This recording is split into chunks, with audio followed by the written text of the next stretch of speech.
was walking up the East Coast Sea, I saw a big city there in front of me. So many lights and shiver up my spine, that sure had a pretty skyline. Hey friend, what's that town called? New York City.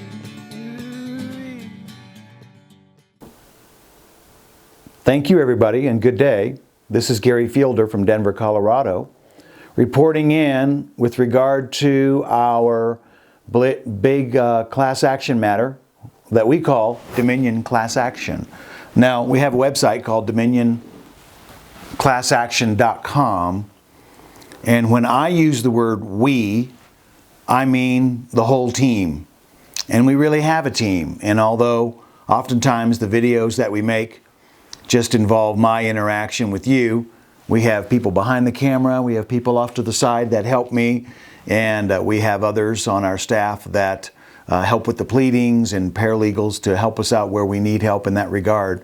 However, if you've been following the case from the beginning, and we're going to go over that a little bit today, you probably know how much pressure and how much fire that we've been under, to the point where, of course, anytime a judge finds that you filed a frivolous lawsuit, the next thought would be having to fend off some kind of grievance or something like that with your state bar. But all of that is dependent upon the appeals that we're currently in, not just in the dismissal of the original case, but in the magistrate's orders sanctioning the attorneys for filing this so-called frivolous lawsuit.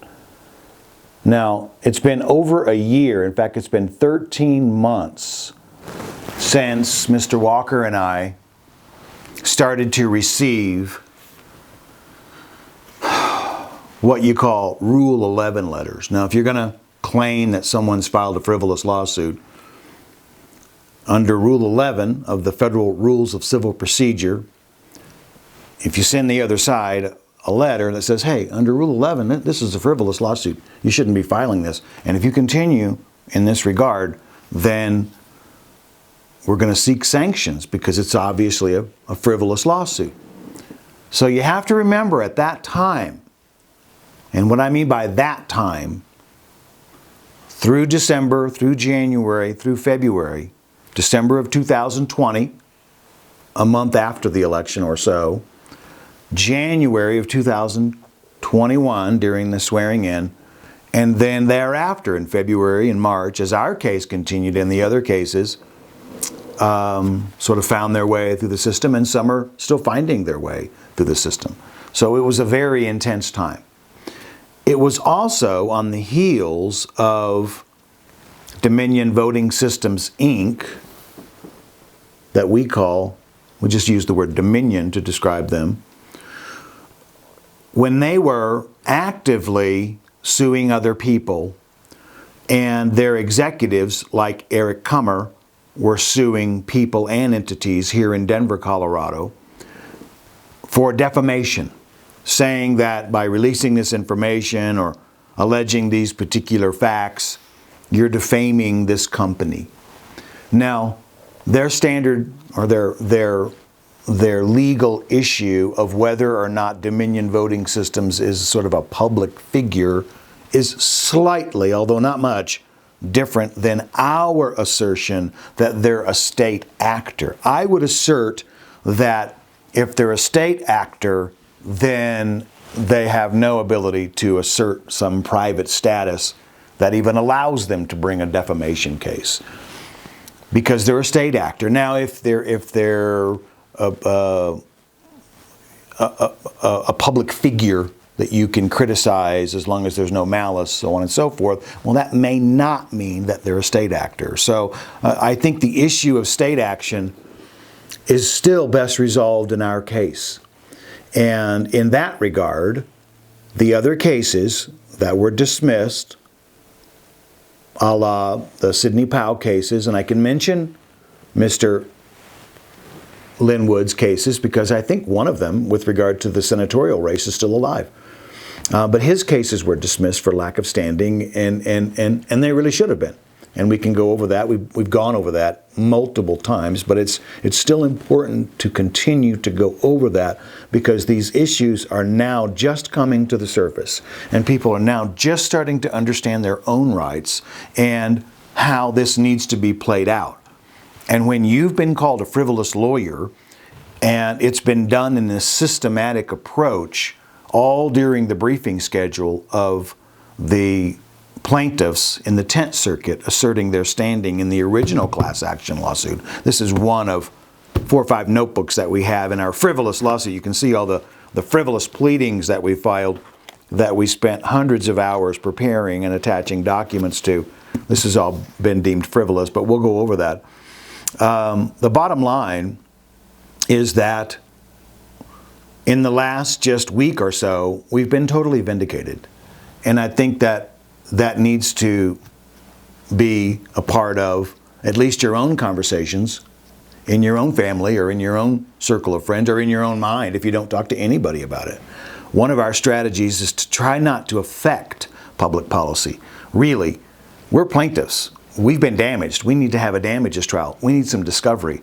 Had we had discovery, we would have been involved in things like the investigation that's currently happening in Wisconsin by the Office of the Special Counsel, a part of which, a second interim investigative report, was released on March 2nd, just 5 days ago, with regard to its findings, or at least some of its findings, with regard to the involvement of one of the defendants in our lawsuit, Center for Tech and Civic Life, a Illinois nonprofit organization that we call CTCL.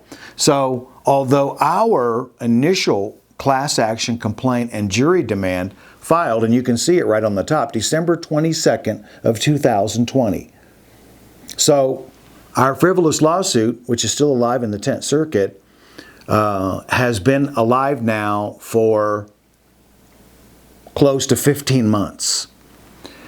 And it was so obvious, even back then, that these particular individuals were primarily responsible for the presidential election, which has been so hotly contested since the actual election, and which does exist in time and space.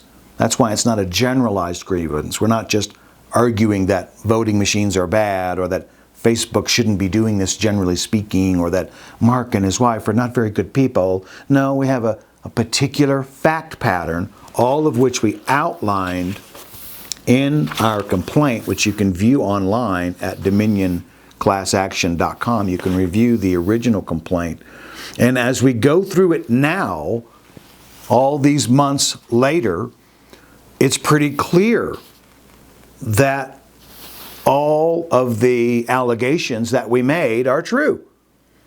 The magistrate found that we were frivolous, particularly with regard to our amended complaint, which we'll go over here in a minute, in alleging RICO charges against the defendants. Well, that's exactly what this is. This is RICO. But in the original complaint filed December 22nd of 2020, and of course this complaint took many hours, and many people had their input on this document. But I can just thumb through it. Paragraph 63.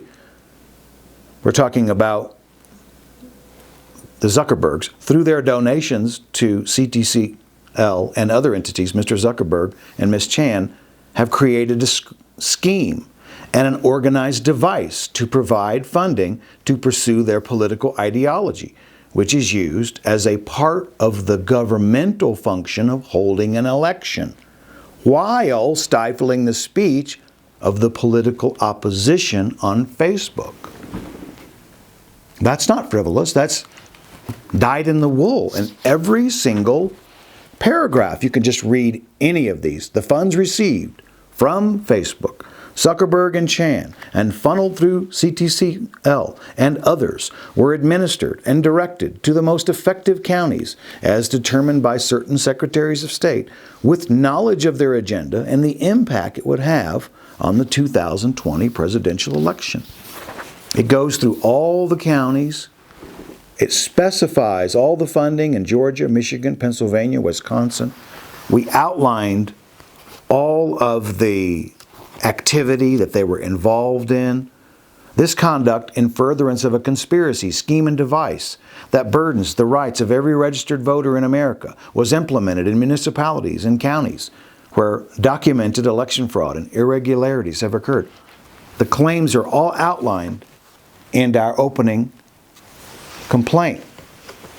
We go through all of the electronic poll book software and associated software that Dominion uses. We went through all the reports concerning Dominion voting systems that were in Atrium County, that were associated with Texas, all of it, Curling. We went through Georgia, we went through Pennsylvania, all of it. In the end, we outlined our claims that these private entities, defendants, Facebook, Dominion, CTCL, Mr. Zuckerberg, and Ms. Chan, having so inextricably woven their interest into the presidential election process, and said actors are thus defined as persons subject to 42 U.S.C. Section 1983, 1985, and 1988. So that's what we're talking about. Now, I appreciate, obviously, why did we file the complaint? Well, by the time we filed the amended complaint, now this was after these defendants had sent these Rule 11 letters. And when you're an attorney and you get a Rule 11 letter from a big firm, and you can imagine these big firms representing these big companies, you really have to think what you're doing. You think, well, this is it. I mean, if you say yes, you kind of give up and go away. That's okay. Maybe we should have done that.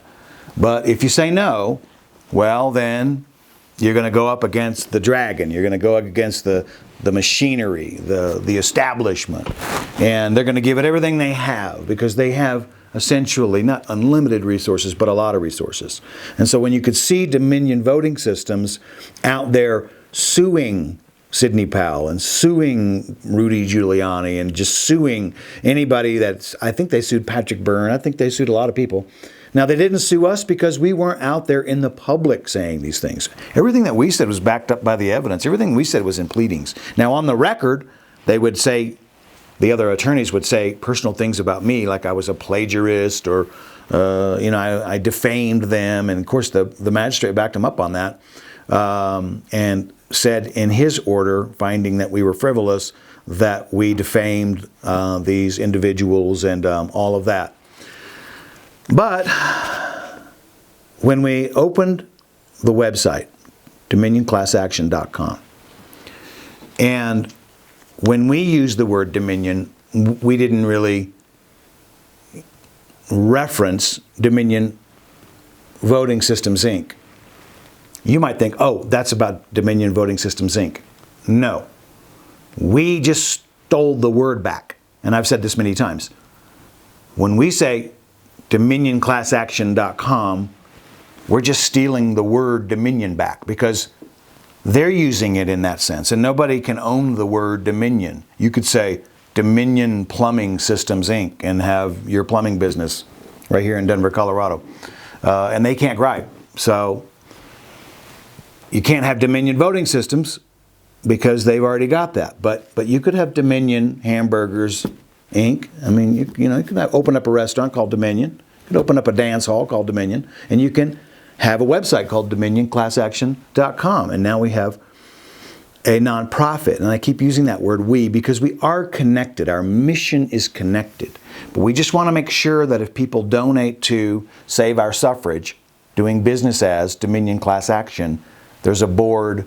They do the banking. They decide who gets reimbursed. We try to use all the money for purposes of the legal action, which includes ensuring that the subcontractors get paid, and everybody that puts their own money into it may get reimbursed, but that's always an ongoing issue. So we're very close to posting on Dominion Class Action a spreadsheet of all the contributions that were made and where all that went, and we're happy to do that because we want to make sure that anybody that donates knows that it's all going for this action. It may not be the costs that are recoverable, like depositions or filing fees or copy costs or things like that. It might go to the subcontractors that are doing the filming or the editing and the other work that's part of the team. But Ernie and I aren't getting paid. We're paying our own way on this, and we hope to someday, of course, because that's what lawyers do. They have fee agreements, and if you're involved in a class action, every lawyer would want to get paid at the end. But right now, we are hoping that our costs are covered by the donations, but we deal with the nonprofit in that regard. So as we started to get closer to amending the complaint, of course we thought about quitting, and we thought, well, we better pack it up. But the response was so overwhelming in the beginning. And in the amended complaint, which we can show, we can put it up separately, but you can just see it here. That's just page 1 of the list of individuals that sent us affidavits, and that goes into page 2. And of course the amended complaint, which you can also find online, that was filed on March 15th of 2021. Now that's almost a year ago today. And I would invite you to find that complaint. And I would invite you to read it because it was well thought out. And everything that we allege in this complaint has come true. Paragraph 13, the 2020 presidential election was unconstitutionally influenced by a well-funded cabal of powerful people, ranging across industries and ideologies, who work together behind the scenes to influence perceptions, change rules and laws, steer media coverage, and control the flow of information. And of course, that's cited in the Time article. All of these paragraphs are cited. This well-funded group of persons associated, in fact, as outlined herein, work together for the common purpose of engaging in a course of conduct with intent to influence a presidential election. It is ongoing in nature, both through formal contractual arrangements and informal associations. That's the enterprise. So it's all laid out here, page after page after page. CTCL is mentioned. Of course, the donations to CTCL are mentioned. Everything that they did with regard to the impact that CTCL had across the country is all laid out here. All of our plaintiffs and their information is laid out, state after state.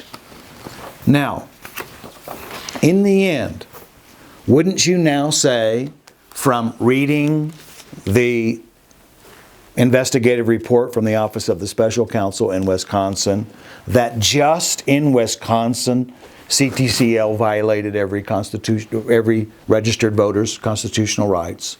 Wouldn't you say that by now? Because if you lived in Alaska, well, they probably went for Trump. And so who cares? Well, no, that's not the point. The point is, yeah, I casted my vote in Alaska, and yeah, Trump won it. Doesn't matter what his name is. That could have been Smith or Jones, whoever you voted for, and whoever won your state. It's not about ideology. But over there in Wisconsin, everybody knew that was a swing state.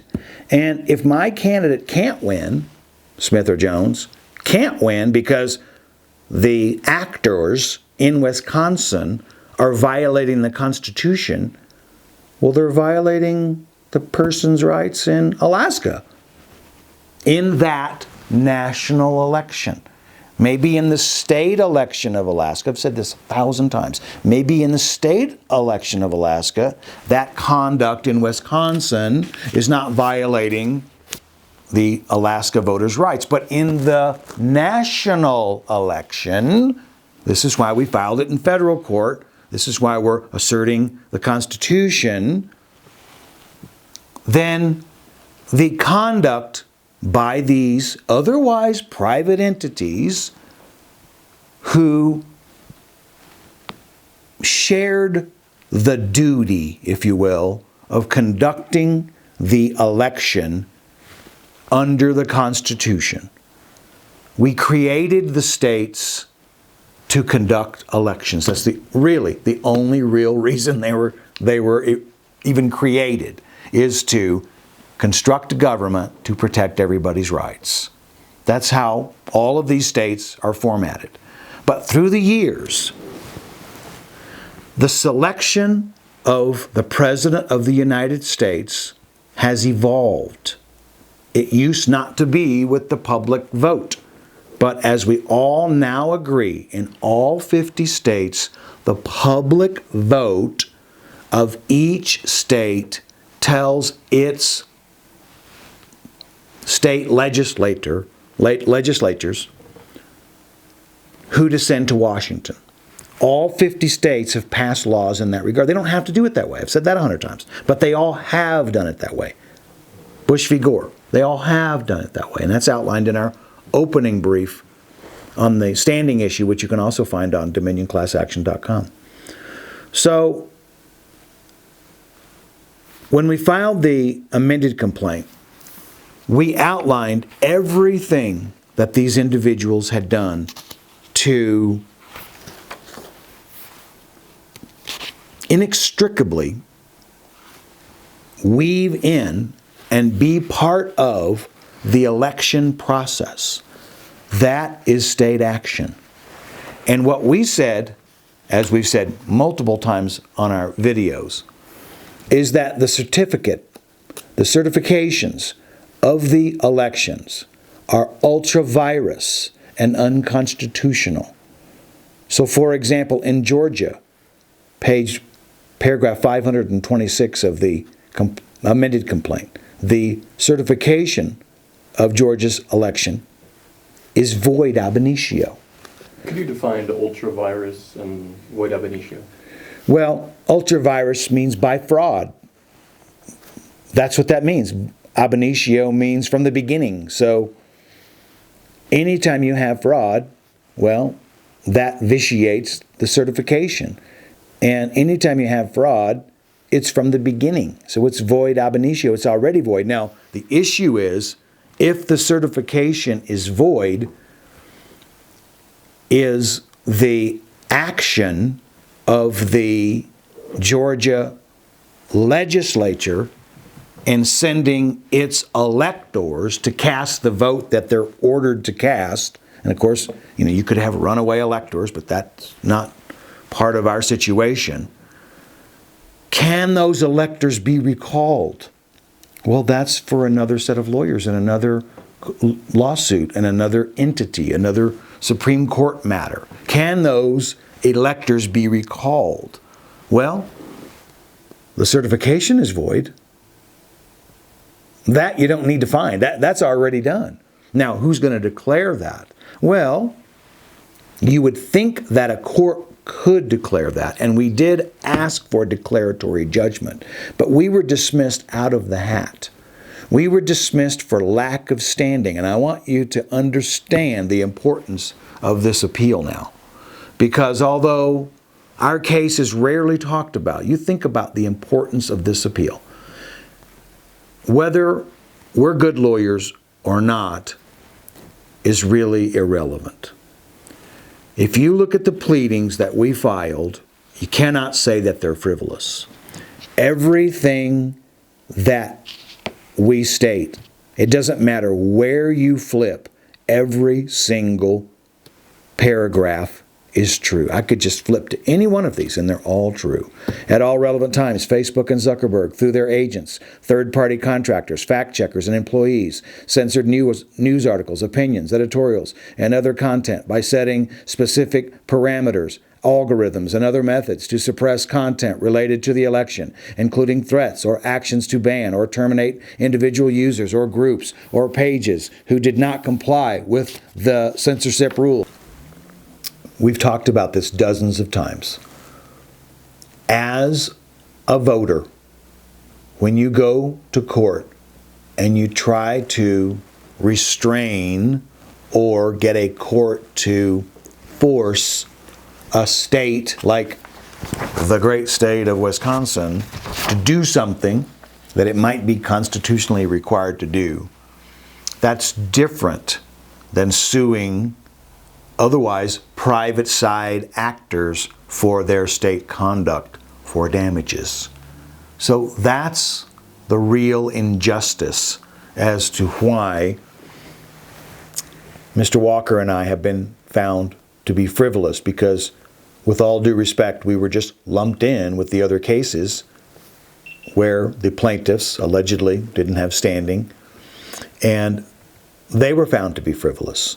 So that sort of spilled over into our lawsuit. But I think we must now all agree that the people have power to go to court. They have the right to get an attorney, to type it up, to format it, to research the case law. One of the reasons that it's so hard to review these pleadings is because people are uncomfortable reading legalese, and they can only read a couple of pages before it starts to just kind of not make any sense, and it's very difficult to understand. So I get it. On the other hand, this is how we've done it in this country since the beginning. This is what we call the civil process. It's to a preponderance of evidence, and it doesn't require a mental state. It doesn't matter if Dominion intended to violate anyone's rights. It doesn't matter if they were negligent. It doesn't matter if they did it recklessly. It just matters that it happened. That's it. When a state actor is responsible for the constitutional rights of the individuals that have that right, some of us have the full panoply of rights. The right to vote is only granted to those who, first of all, request it and get that right from the state. But if that person has a right that's been violated, that person has to be able to go to court. And if it's a private side actor, sue for money damages, even if they're nominal. So is the 10th Circuit really going to say that these plaintiffs don't have standing? The class was never certified. We never claimed that the class was certified, but it's still a class. And if it was never certified, what stops individuals who have all their rights from joining a lawsuit? Why couldn't we have 500,000 joiners? That's what we thought. If they'll never certify the class, then what stops people from joining a lawsuit? Only the fear of retribution. That's what stops people, and that's what stops attorneys from doing it. So we've put up with the retribution. We've put up with the retaliation. And we're still in the process of it, because in about 2 weeks, our opening brief is due in the 10th Circuit with regard to the magistrate's order sanctioning us for filing a frivolous lawsuit. So I have to spend the next 2 weeks filing an opening brief. Now, how am I going to get this in front of the court? How does this all play itself out? Well, that requires a lot of work. That requires a lot of thought. And so we'll be going through that process over the next couple of weeks. But we'll be doing that instead of prosecuting the case or other legal matters that I have pressing. I'll be working on a brief involving a magistrate finding that we were frivolous and imposing all these fees on us. So in that regard, I'm very sorry, but that's just a colossal waste of my time. But that's what we'll be doing. So in the interim, what do we do? Well, if you're a class member, which means if you sent me an affidavit, you've requested to be part of the class, well then don't do anything. Remember, you're part of a lawsuit. Don't make a fool of yourself. Don't say something out of school that could be used against you. You're a class member, then just be humble, be quiet, and observe. Just observe what's happening, take it all in. You know how to view your sources, you know how to get the information that you want to get. And with regard to the general public, well, I don't give legal advice unless you come into the office and we sit and chat. Otherwise, I can't give you life advice other than maybe in that same regard. I think it's time for us just to observe what's happening and do what you can to be a part of how you think you can affect it. If it's just within your own family, if it's just with regard to your own spouse or child or friend or internet group or commenting or funding something or actively going out and protesting on the street or becoming part of a class action or hiring lawyers or whatever you've got to do, just do your part. And that energy is going to keep rolling. But we've got to be able to go to court. And we have to be able to file these class action lawsuits. Because if we had the ability to go to court and exert our rights against these private entities, you would still never really be able to sue a state. Our constitutional framework would be secure. But these private entities that think they can just come in and interact with the state and get their way would be beat back. So that's the real issue. It's not about attacking government. It's the exact opposite. It's about keeping government pure. And when you are a billionaire and you own a big media company and you're just used to winning and you sprinkle all of this money all over the place, it doesn't take a genius to figure out that all of this is going to happen. That's why we were able to file the complaint on December 22nd. We weren't geniuses. We did all the research. We saw all of the work that other lawyers had done. And we read all their complaints, and we read all the affidavits, and we read all the articles, and we fully advised ourselves, much of which is cited, if not all of which is cited if you read all the pleadings. We cite every body of work that we looked at, we gave proper credit to, all down the line. So, in the end, I so wish I could withdraw from this case and a team of other attorneys would take it over, because it is not about Gary Fielder and it is not about Ernie Walker. And in the end, it's so obviously a righteous way to proceed that I would ask that in that regard, talk amongst yourself. If you want to email this video or the link, or you want to talk about it at the work cooler, or you just want to whisper it to a friend, I think that's a big part of it. Because no one wants to be attached to a frivolous lawyer. No one wants to even say the word Dominion for fear of getting sued. No one wants to say Dominion Voting Systems, Inc. No one wants to go to our website for fear of being tracked. And it's all true. No one would want to contribute to a frivolous lawyer or a frivolous effort.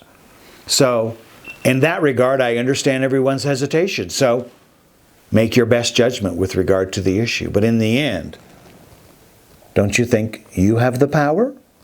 Don't you think that you have a bundle of rights? Don't you, who have the right to vote, think that now, upon just looking at these reports and the other information that's been out there for all of this time, that your rights have been violated, irrespective of who you voted for? And isn't it clear now that the ideological part is completely irrelevant? That the religious element is completely irrelevant? That there are no issues with regard to gender? And the only issues with regard to race, which are outlined in our amended complaint more specifically, is that these private entities purposefully hid themselves in black communities so that it would be more difficult for those like me to criticize them for fear of being called a racist. That's how good they are. That's how subtle they are. And that's all outlined in the amended complaint. Well, that's an additional violation, because this country has long fought for these rights. And even if you don't have the right to vote, you support those in the community that do. We are all vested in this system. We are all vested under the Constitution. And voting is a particularly secular right. And it doesn't have really anything to do with gender or race or ideology or religion. It's a right to vote. It keeps us out of civil war. It keeps us out of world war when we feel like we can vote our representatives to make the best decisions for us. And without that right to vote, well, what do you really have? What do you really have? Well, less than what you did have. Maybe just $1's worth.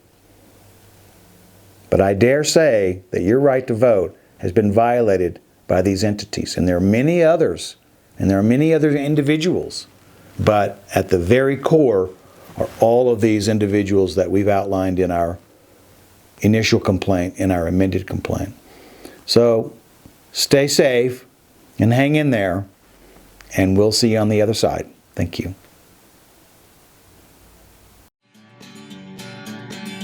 And it's there I'll stay and shall persist till the world sees this injustice. Power to the people I will lament. The bank should not run the government.